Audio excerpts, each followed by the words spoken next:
Question exercice sciences physiques seconde S.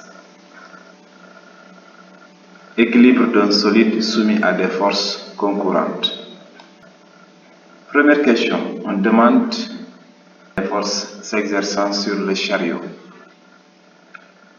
Voici les forces qui s'exercent sur le chariot. On a la force à distance, qui est le poids de l'objet, au point d'application le centre de gravité. On a la réaction du plan, R, et la tension du ressort TA au niveau du point d'attache A. Dans un exercice d'équilibre d'un solide, il faut toujours définir ces éléments. Le système, le référentiel, le bilan des forces et rappeler la condition d'équilibre. Système, on a chariot. Référentiel, c'est un référentiel terrestre supposé Galilée. Bilan des forces, on a le poids de l'objet, la tension du ressort et la réaction du plan. Condition d'équilibre. Alors, on rappelle la condition d'équilibre d'un solide soumis à l'action de trois forces. On dit qu'un solide soumis à l'action de trois forces est en équilibre si et seulement si trois conditions sont réunies. Il faut que ces trois forces soient sur le même, on parle de coplanaire. Il faut que les trois forces soient concurrentes en un point, c'est-à-dire la droite d'action des trois forces doit se rencontrer en un seul point, et que la somme vectorielle de ces trois forces est égale à vecteur nul. Ce sont ces trois conditions à réunir pour qu'un solide soumis à l'action de trois forces soit en équilibre. Et maintenant, en appliquant la méthode de la projection, autrement appelée la méthode analytique, comme vous le voyez ici,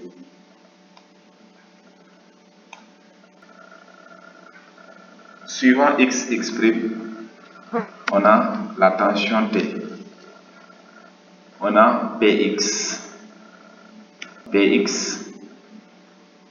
Rx, ok, il n'y a pas de Rx, donc Rx est égal à 0, Tx, ok, Tx est là, qui est égal à vecteur nul.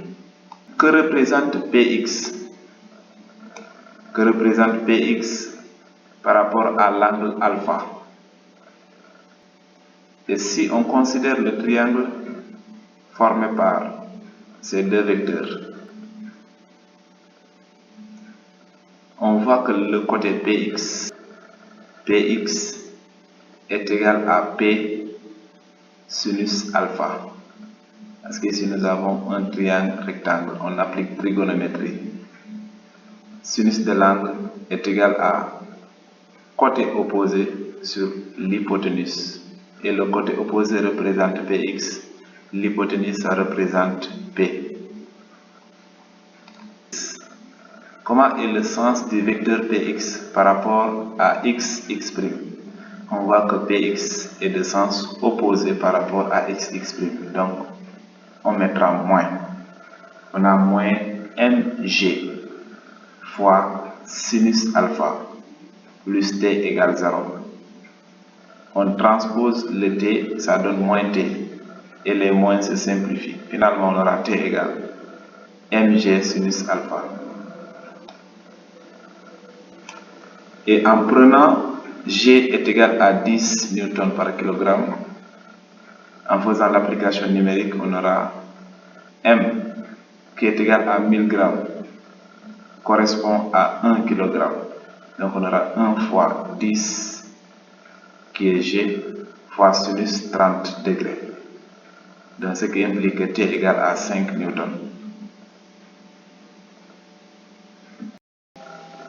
On vous rappelle que nous avons beaucoup de méthodes pour traiter un exercice d'équilibre d'un solide soumis à l'action de trois forces. On peut passer par la méthode analytique, celle qu'on vient de traiter, comme on peut passer par la méthode dite géométrique. Et cette méthode n'est applicable que lorsqu'il existe au moins deux forces perpendiculaires. Et dans notre exemple, on voit que R et T sont perpendiculaires. Elle consiste aussi à faire une translation de vecteurs de sorte qu'on aura un triangle rectangle. Et là, on va appliquer les relations trigonométriques. Dans l'exemple, on a vu que le vecteur R et le vecteur T sont perpendiculaires. Donc, l'angle alpha est formé entre le vecteur P et le vecteur R. En appliquant les relations trigonométriques, on a sinus alpha est égal à T sur P, ce qui implique que T égale P fois sinus. Or, P est égal à mg. Donc, ça implique T égale à mg sinus 30. Je fais l'application numérique. On aura 1 fois 10 sinus 30 qui donne 5 newtons. C'est le résultat qu'on avait trouvé précédemment dans la méthode analytique. Deuxième question. On nous demande l'action du plan sur le chariot. Et cette action, il s'agit bien de la réaction du support. Alors, et suivant la projection Y', on a PY plus RY plus TY est égal à vecteur nul. Voilà, comme vous le voyez ici. Suivant YY', c'est cet axe.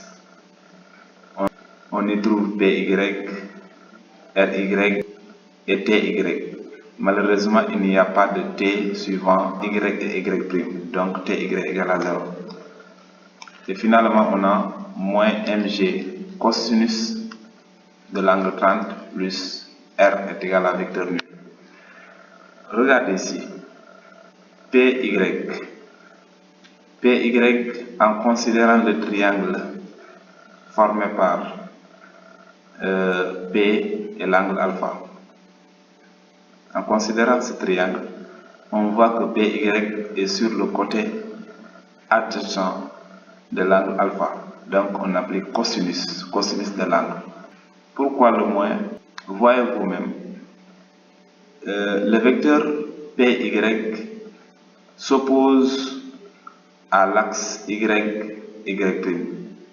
PY s'oppose à YY'. Donc ça donne bel et bien un signe moins. Et finalement R égale à mg cosinus de l'angle 30. Et en faisant l'application numérique, on a 1 fois 10 fois cosinus de l'angle 30. R égale à 8,7 newtons. Et en vérifiant cela par la méthode géométrique, en appliquant la même procédure que précédemment, on voit que cosinus de l'angle 30 est égal à la réaction sur le poids. Et réaction est égale à P fois cosinus de l'angle 30, comme vous le voyez ici. Je veux la valeur de la réaction. En considérant le triangle PRT, on voit que R est sur le côté adjacent de l'angle. Alors j'applique cosinus. Et en faisant l'application numérique, on trouve R est égal à 8,7 newtons. Et enfin, troisième question, on nous demande l'allongement du ressort. On sait que la tension du ressort a pour expression le raideur K du ressort fois l'allongement X du ressort. Et d'autre part, dans la résolution de l'exercice, on a une relation T qui est égale à P fois sinus 30 degrés. Donc finalement, en remplaçant la tension T par K fois X, on obtient Kx égale mg sinus 30 degrés. Donc, ce qui implique que x égale mg sinus 30 degrés sur le raideur K du ressort. Et en faisant l'application numérique, on a 1 fois 10 fois sinus 30 degrés sur 80. Et le raideur du ressort a été donné dans l'exercice qui est égal à 80 Nm. Et finalement, on trouve 0,0 625 mètres qu'il faut convertir en centimètres qui donne 6,3 cm. Voici l'allongement du ressort avec un raideur K qui est égal à 80 Nm.